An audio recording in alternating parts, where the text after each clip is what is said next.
Good morning, everybody. Call this meeting to order. Liberty County Elections Board, May the 28th. It's about 8:20 a.m. First item up is conflicts of interest. Does anyone here have any conflicts of interest they need to disclose at this time? Hearing none, we'll move on to public comment. Anybody have any public comment today? You have 3 minutes. No one has any public comment today. Okay. Mine. Yeah, you sure you can. Next item up, we have no executive session today, correctly? No, sir. Okay. All right, we'll move on to item number 6 on the elections, upgrade election equipment. As consider and approve the following purchases from Hart InterCivic for the November 2024 election. Lee, would you lead us through this?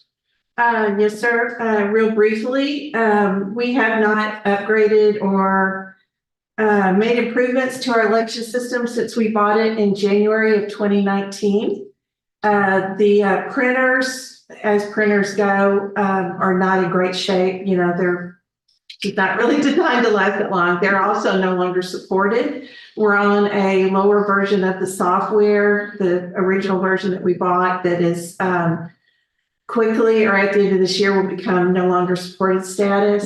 And you add all that together along with some other little problems we have, and we don't have the equipment to do the 2024 November election. So we've been kind of putting it off, addressing the upgrades until we could get through the primary and the city and school elections, which have been difficult. But we're also looking at probably the largest election out, number of voters that we've had in this county, potentially in November. We might pass 2020. So we're talking 20,000 plus people. It's going to be a rough election, and we're going to need all of the equipment that we've got. So now's the time to do the hard thing, and let's do some upgrading. We've got to fix some equipment. We've got to replace some pull pads, and we've got to buy new printers. It's the bulk of what's on there. I think there's 4 quotes that they've given us that break that up. I've tried to break it up on the agenda as well. So the central count machine is the one that all of the little drives go into, and it calculates and puts into a spreadsheet the returns. Okay. And puts them out. So we'll have a newer, faster one, hopefully with color printing, which we haven't had. It's been a problem. The software upgrades again for all 103 election machines, which we desperately need.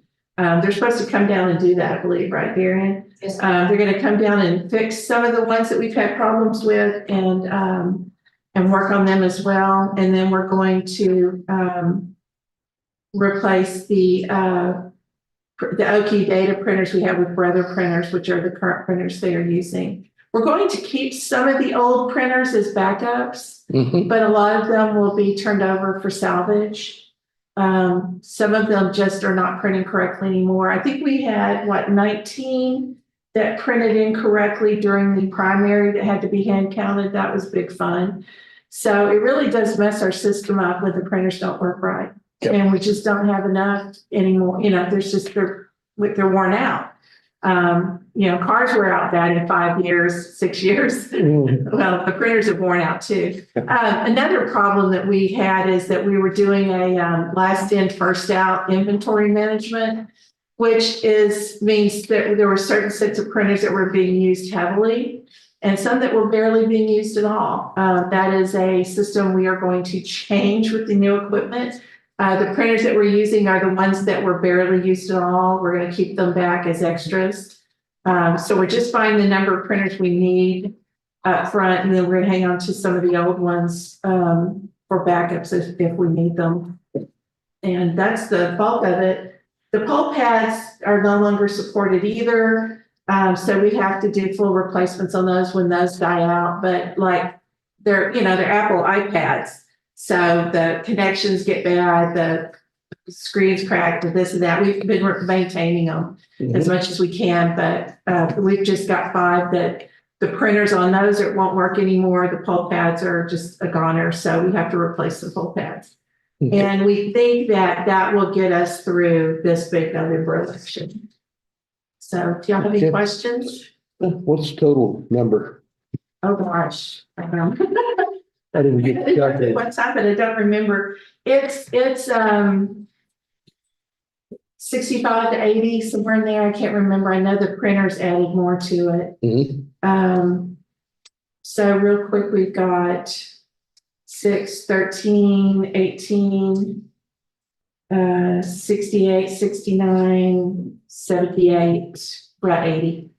Okay. 80, I would, if you want to go high, I'd say 85. My understanding from Dwayne is that there is some funds from 2022 that are available to pay for this upgrade. So it's not going to be an impact on the budget. We are getting money now. In fact, I got 2 checks this morning from the cities and schools to pay for the election we just had. We should be getting some money from the Secretary of State pretty soon to pay for the primary election part of it. So the big election in November is a county expense, unfortunately, and it's a pricey one. But my understanding is this upgrade will not impact our ability to have that election. Okay. You have any questions? So this puts us pretty much in full compliance to handle, even with all any of the changes that, voting systems have been put through. So this kind of upgrades it, brings it up to speed. It gets it up to the current version. We're very lucky in that we don't have those modifieds or some of the others that are causing problems or issues in the press. Because we use the paper ballot system, and people are filling them out themselves. There's really no way to identify any who the voter is. I mean, the voter walks off with their ballot, fills it out, turns it in. They're not in any order. There's no special markings on it. So, but we have to have enough to do all 22 precincts and have extra ones at the Dayton and Cleveland locations where the volume gets very high and the lines get very long. And in order to do that, we need all of the equipment in good working order. And it's just not, one of the things you saw in the packet is a thing from the Secretary of State. They have to approve us upgrading before we even think about upgrading. And as you see in there, the information was provided to the Secretary of State and they have approved upgrading our voting system to the current voting level. I think we're actually maybe a version down, but I'm not sure what the status is on the current one being approved by the Secretary of State, but we will be fully compliant with what they have approved. Okay. And we do have an exceptional voting system. It doesn't have the problems that some of the other more expensive ones have. It's a hard system for us to do because it takes a tremendous amount of work to handle all those paper ballots and all that printing. But on the other hand, it's about the best there is as far as, maintaining accuracy and compliance and making sure that the way the voters vote is the way the votes get counted. And it's hard on the staff, but it's great for the voters. They can vote anywhere they want to. They know they get the right ballot. Okay. It's a good system. Sheriff, you got anything? You said the vendor is good. You have good relations with the vendor. They have, okay. Yeah, they've been very supportive. They got worried about us because we almost let our maintenance contract fell off. It didn't get renewed and paid, but we've got it back. We're going to get our equipment back in good working order, and they've been really good about helping us with that. Everyone's been real good about helping us get back to where we need to be. Good. All right. What is the wishes of the elections board? I move that we approve all the purchases as outlined by Ms. Chambers. I'll second that. All right, got a motion and a second to approve all the upgrades. Looks like we'll have a cost between 80 and 85,000 for this. Any further discussion? Hearing none, call for vote. All in favor, say aye. Aye. Likewise, nays. And that motion does carry. Thank you very much, Lee. I believe we can get you fixed up now. Yay. And this will be on our Commissioners Court agenda as well, correct? Yes, it's on the next meeting agenda, so Okay. the commissioners can approve it. These are formalities and steps that we have to take. Right. So I'm trying to make sure we dot every I, cross every T. Good. Thank you. Well, you always do. That's okay. All right, hearing no further business at this time, take the motion to adjourn. I'll make that motion. Yes, sir. Got a motion saying to adjourn. All in favor, say aye. Likewise, nays. And we are adjourned. Thank y'all.